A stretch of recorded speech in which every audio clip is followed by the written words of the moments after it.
Good evening, everyone. എനിക്ക് ഭയങ്കര ഒരു എക്സൈറ്റിംഗ് എക്സ്പീരിയൻസ് ആയിരുന്നു ബിക്കോസ് ഞാൻ എൻ്റെ 9th month പ്രഗ്നൻസിയിലാണ് ഈ പാട്ട് റെക്കോർഡ് ചെയ്യുന്നത്. So I would like to share that credit with my baby also, of course. And thank you so much. First of all, thanks to Arfaz for making me a part of a project like this. And also അതിലും എനിക്ക് അർഫാസിന് ഞങ്ങളൊരു live sound ആയിരുന്നു ഇതിൻ്റെ shooting. അപ്പം അവിടെ ട്യൂണീഷ്യയിൽ ഇങ്ങനെ മരുഭൂമിയിൽ വെയിലത്ത് നമ്മളിങ്ങനെ വെയിലൊക്കെ മാറാൻ വേണ്ടി കുറേ നേരം വെയിറ്റ് ചെയ്തിരിക്കും. പെട്ടെന്ന് സാൻഡ് സ്റ്റോം വരും. അപ്പം അത് മാറാൻ വേണ്ടി കുറേ നേരം ഇരിക്കും. അപ്പം ഞാൻ അവിടെ വല്ല മൂളിപ്പാട്ടൊക്കെ പാടിയിരിക്കുന്നത് കേട്ടിട്ടാന്ന് തോന്നുന്നു അർഫാസിന് എന്നോട് പാട്ട് പാടുന്നുണ്ടോ എന്ന് ചോദിച്ചത്. അപ്പം ബീറ്റിംഗ് തൊട്ടേ അർഫാസ് പറഞ്ഞായിരുന്നു വൈ ഡോണ്ട് യു സിംഗ്. പക്ഷെ എനിക്ക് ആ ഒരു റൈറ്റ് മൊമെന്റിന് എനിക്കൊരു confidence, okay I see Arfaz, I see എന്ന് പറഞ്ഞിങ്ങനെ ഇരുന്നു. അതിൻ്റെ ഇടയിൽ I got pregnant, marriage happened and somehow I think film release ആവാറായി. അപ്പം പിന്നെ അർഫാസ് സംസാരിച്ചപ്പോൾ I was in my 9th month and then എനിക്ക് പെട്ടെന്ന് എന്തോ ഭയങ്കര ഒരു ധൈര്യം, ഭയങ്കര ഒരു കോൺഫിഡൻസ് വന്ന പോലെ തോന്നി. I thought okay I give it a try. എന്തായാലും കിട്ടി, പോയാൽ പോയി. അങ്ങനെ സ്റ്റുഡിയോയിൽ പോയിട്ട് we recorded this song and thanks to my Guruji Vishal. I don't think like I would have been this comfortable with anybody else. കാരണം എനിക്ക് അത്രയും പേഷ്യൻസോടുകൂടി ആള് എല്ലാം എക്സ്പ്ലെയിൻ ചെയ്ത് തന്നു.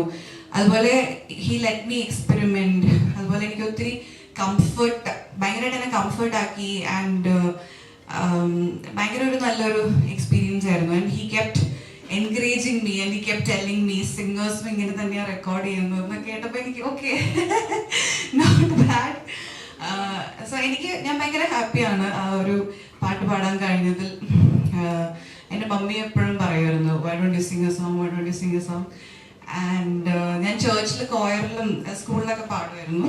അപ്പം അത്ര വലിയ പാട്ട് ചെയ്യുന്നതല്ല. I think it has come out okay, but it was a very a moment that I would always cherish.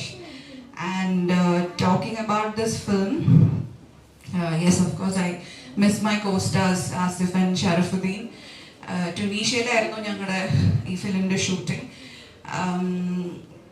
Like ഈ ക്യാരക്ടർ ചെയ്യാൻ പറ്റിയത് എനിക്ക് വലിയൊരു അനുഗ്രഹമായിട്ട് ഞാൻ കാണുന്നു. എസ്പെഷ്യലി മലയാളത്തിൽ ഒരുപാട് നല്ല ക്യാരക്ടേഴ്സ് എനിക്ക് കിട്ടിയിട്ടുണ്ട്. അതിലേക്ക് definitely one more feather to the cap ആയിരിക്കും ഈ ക്യാരക്ടർ. ആൻഡ് ഇത് അർഫാസി സ്ക്രിപ്റ്റ് എഴുതുമ്പം ഐ ആസ്റ്റും എനിക്ക് സ്ക്രിപ്റ്റ് നരേറ്റ് ജിത്തു സാറാണ് എന്നെ വിളിച്ചത് ഈ സ്റ്റോറി ഒന്ന് കേൾക്കണം എന്ന് പറഞ്ഞിട്ട്. And I heard the story and Arfaz told me ഈ സ്ക്രിപ്റ്റ് എഴുതുമ്പം അർഫാസിൻ്റെ മൈൻഡിൽ ക്യാരക്ടർ ഉണ്ടായിരുന്നത് ഞാനായിരുന്നു എന്ന് പറഞ്ഞപ്പോൾ എനിക്കത് ഭയങ്കര ഓണറായിട്ട് തോന്നി.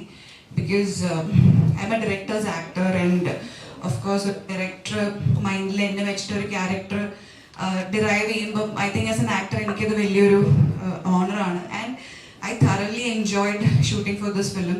ഒരുപാട് ചാലഞ്ചസ് ഉണ്ടായിരുന്നു ഞങ്ങളവിടെ റംസാൻ ഫാസ്റ്റിൻ്റെ സമയത്തായിരുന്നു ഞങ്ങളവിടെ ഉണ്ടായിരുന്നത്. It's a Muslim country.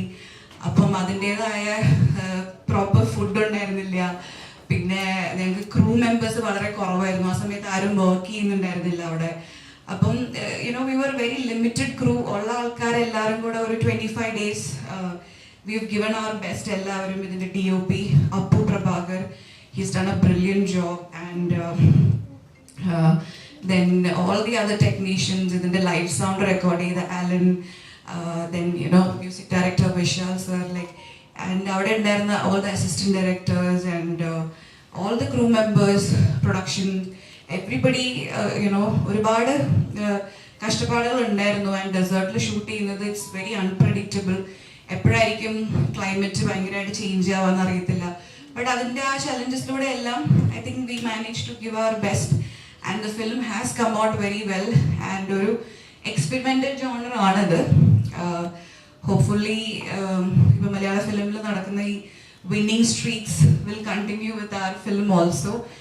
And biggest thanks to Ramesh Pillai sir, our producer, who has been backing our film. And സാറിൻ്റെ അടുത്തുനിന്ന് ഹ്യൂജ് സപ്പോർട്ടാണ് ഇങ്ങനത്തെ ഒരു ഫിലിം ടുണീഷ്യയിൽ ലൈക്ക് ഷീ സെഡ് ഫസ്റ്റ് പടം നമ്മളാണ് ഷൂട്ട് ചെയ്യുന്നത്. അപ്പം അതിൻ്റെതായ എല്ലാ സപ്പോർട്ടും സാറിൻ്റെ അടുത്ത് ഉണ്ടായിരുന്നു. So I hope we have a good film, and I hope God's blessings is also upon us, and എന്തായാലും റിലീസിന് ഇനി I think this is my last event before my delivery, I hope so. അപ്പം ഇനി എനിക്ക് റിലീസിന് ഇതിൻ്റെയൊക്കെ ഭാഗമാകാൻ പറ്റുമെന്ന് എനിക്ക് അറിയത്തില്ല. I would be missing it because ഞാൻ എൻ്റെ കരിയറിൽ ചെയ്തതിൽ ഞാൻ ഏറ്റവും കൂടുതൽ എൻജോയ് ചെയ്തൊരു ഫിലിമാണ്. And working with Arfaz, he's a brilliant director. Jithu സാറിൻ്റെ master brain or right hand or whatever, like we have seen his contribution Jithu സാറിൻ്റെ ഫിലിമിൽ തന്നെ. ആൻഡ് അർഫാസിനെ പോലത്തെ ഒരു ഡയറക്ടറിൻ്റെ ഡെബ്യൂ ഫിലിമിൽ ലീഡ് ആക്ടർ ആവാൻ സാധിച്ചതിൽ എനിക്ക് ഒരുപാട് സന്തോഷമുണ്ട്. Because he has a great future, he is so talented.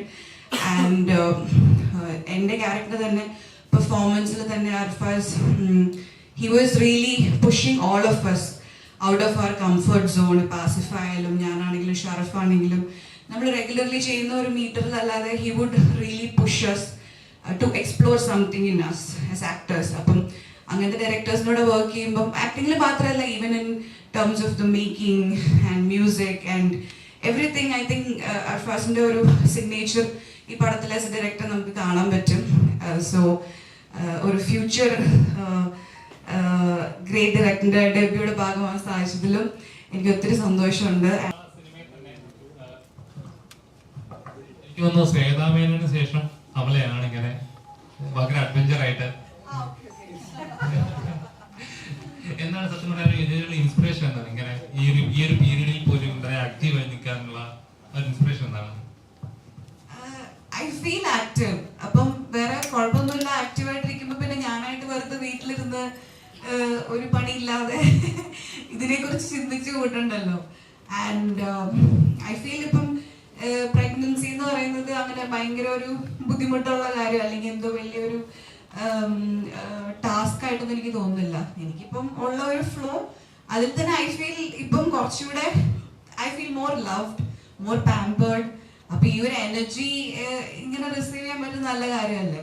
And also I want to give out a positive pregnancy message, you know. അപ്പം അതും എല്ലാം അലൈൻഡ് ആയല്ലോ. എൻ്റെ ഇത്ര ഫിലിംസ് റിലീസ് ആവുന്നു, പ്രൊമോഷൻസ്, ഇവന്റ്സ്. അപ്പൊ അതെല്ലാം ഒരു ബ്ലെസ്സിംഗ് ആയിട്ടാണ് കാണുന്നത്. അപ്പോൾ I am just embracing it completely and I am enjoying it. Last പടം ആടുജീവിതം, അതൊരു മരുഭൂമി റിലേറ്റീവ് സർവൈവിംഗ്, ഇതും മരുഭൂമി റിലേറ്റീവ് ഒരു സർവൈവിംഗ് ത്രില്ലർ വരുന്ന ചിത്രമാണ്. അതെ, എനിക്ക് ആ മരുഭൂമിയിലെ സീൻസിലൊന്നും ഞാൻ ഭാഗമായിരുന്നില്ലല്ലോ. അതിന്റെ എല്ലാ എക്സ്പീരിയൻസ് എനിക്ക് കിട്ടിയത് ഇവിടെയാണ്. അപ്പൊ ഇവിടെ ഞങ്ങള് സഹാറ ഡെസേർട്ടിൽ നമ്മളിത് ഷൂട്ട് ചെയ്യുന്നത്. അപ്പൊ ഇവിടെ വന്നു കഴിഞ്ഞിട്ട് ഒരു 1 വീക്ക് കഴിഞ്ഞപ്പോ ഞാൻ ബ്ലസ്സേട്ടനൊക്കെ മെസ്സേജ് അയച്ചു, നിങ്ങളെയൊക്കെ സമ്മതിക്കണം. അവരനുഭവിച്ച് എന്റെ വളരെ കുറച്ച് ഞങ്ങള് അനുഭവിച്ചുള്ളൂ എങ്കിലും ഷൂട്ട് ചെയ്തുള്ളൂ എങ്കിലും അതിന്റെ ഇന്റൻസിറ്റി നമുക്ക് കുറച്ചുകൂടെ മനസ്സിലാവാൻ സാധിച്ചായിരുന്നു. അപ്പൊ അതില് ഇറ്റ്സ് നോട്ട് എ സർവൈവൽ അല്ല, അർഫാസ് പറഞ്ഞ പോലെ, ബട്ട് മരുഭൂമിയിൽ തന്നെ നടക്കുന്ന ഒരു ഇന്റൻസ് ഡ്രാമയാണ് ഈ ഫിലിം, ത്രില്ലർ. ഇപ്പൊ സംസാരിക്കുമ്പോ തന്നെ ഇങ്ങനൊരു ബീങ് ഒരു മദർ ആയിട്ട് പ്രഗ്നന്റ് ആയിട്ട് സംസാരിക്കുമ്പോൾ തന്നെ ഇച്ചിരി പ്രയാസമാണെന്ന് പറയും. ഇപ്പൊ ശ്വാസത്തിന്റെ പ്രശ്നമൊക്കെ ഉണ്ട്. പക്ഷെ ഈ 9ാം മാസത്തിൽ പോയിട്ട് ഒരു മലയാളത്തിൽ ഒരു പാട്ട് പാടുക, എൻ്റെ പാട്ട് പാടുക, അതും ഒരു സോളോ സോങ് പാടുക എന്ന് പറയുന്നത് എനിക്കറിയാം ഇച്ചിരി പ്രയാസമുള്ള കാര്യമാണ്. പക്ഷെ ഈ പ്രഗ്നന്റ് ലേഡി പോയിട്ട് ഈ സ്റ്റുഡിയോയിൽ നിന്ന് പാടുന്ന ഒരു അനുഭവം എങ്ങനെ ഉണ്ടായിരുന്നു? എനിക്ക് ആക്ച്വലി സംസാരിക്കാനാണ് ബുദ്ധിമുട്ട്. അഭിനയിക്കാൻ കുഴപ്പമില്ല, പാടാനും കുഴപ്പമില്ലെന്ന് തോന്നുന്നു. അവിടെ I was in my space, it's A dark room. And ഈ പാട്ട് അർഫാസ് എനിക്ക് ആക്ച്വലി 2 പാട്ടാണ് ഓപ്ഷൻസ് തന്നിരുന്നത്. ഒരെണ്ണം പയ്യെ പയ്യെ വിച്ച് വാസ് ഔട്ട് ഓൾറെഡി, പിന്നെ ഈ സോങ്. എനിക്ക് ഇതാണ് ഇഷ്ടപ്പെട്ടത്. Why I pick this song is because ഇപ്പൊ ഇതിന്റെ വിനായക് ശശികുമാറാണ് ഇതിന്റെ lyric writer. Is a brilliant lyric writer എന്ന് പറയേണ്ട കാര്യമില്ല. പുള്ളി ഇതിൽ എഴുതിയിരിക്കുന്ന ഓരോ വരികളും എൻ്റെ ക്യാരക്ടർ, ഞാൻ അതിൽ ചെയ്തിരിക്കുന്ന ചൈതാലി എന്ന് പറയുന്ന ക്യാരക്ടറിന് ഭയങ്കരമായിട്ട് ആ ക്യാരക്ടറിന്റെ മെന്റൽ തോട്ട്സ് ആണ്. നമ്മൾ ഈ പാട്ട് ഇപ്പം കേൾക്കുമ്പോഴും ഫിലിം കണ്ടു കഴിഞ്ഞിട്ട് ഒന്നുകൂടെ കേൾക്കുമ്പോഴും നിങ്ങൾക്ക് കുറച്ചുകൂടെ ഡീപ്പായിട്ട് അതിന്റെ മീനിങ് മനസ്സിലാവും. അപ്പൊ ഈ പാട്ട് ഞാൻ ആദ്യം കേട്ടപ്പം it took me back to Tunisia. ഞാൻ ഈ ക്യാരക്ടർ പെർഫോം ചെയ്തിരുന്ന സമയത്ത് ഞാൻ ഗോ ത്രൂ ചെയ്ത ഒരു മെന്റൽ ഇമോഷണൽ ജേർണി ഉണ്ട്. ആ ജേർണിയിലേക്ക് എന്നെ ഈ സോങ്ങിൽ തിരിച്ചു കൊണ്ടുപോകാൻ പറ്റി. അപ്പം എന്റെ ക്യാരക്ടറായിട്ടാണ് ഞാൻ പാടിയത്. അതുകൊണ്ട് എനിക്കത് ഭയങ്കര എൻജോയബിൾ ആയി. ഇപ്പൊ പയ്യെ പയ്യെ സോങ് പാടിയിരുന്നെങ്കിൽ I don't know if I would be able to sing that, to be honest. But ഇതെന്ന് പറയുന്നത് എനിക്ക് എന്റെ ക്യാരക്ടറായിട്ട് തന്നെ പാടാൻ പറ്റി. സോ അവിടെ ഞാൻ അഭിനയിച്ചിട്ടുണ്ടായിരുന്ന ഇമോഷൻസ് എല്ലാം എന്നിലേക്ക് വന്നു. അപ്പൊ അതുകൊണ്ട് എനിക്കത് കുറച്ചുകൂടെ എൻജോയബിൾ ആയി ആ process. So it's more like ഒരു ആക്ടിങ് പോലെ തന്നെയാണ് എനിക്ക് തോന്നിയത്. ഇപ്പൊ ഞാൻ പാടിയതല്ലേ ഇവിടെ ചെന്ന് നടത്തുന്നത്. ഇപ്പൊ വയ്യ, കുറച്ചുകൂടെ ബ്രെത്ത്ലെസ് ഒക്കെ ആയിട്ടിരിക്കുക. I think the right should say. Okay, I'll sing just a few lines.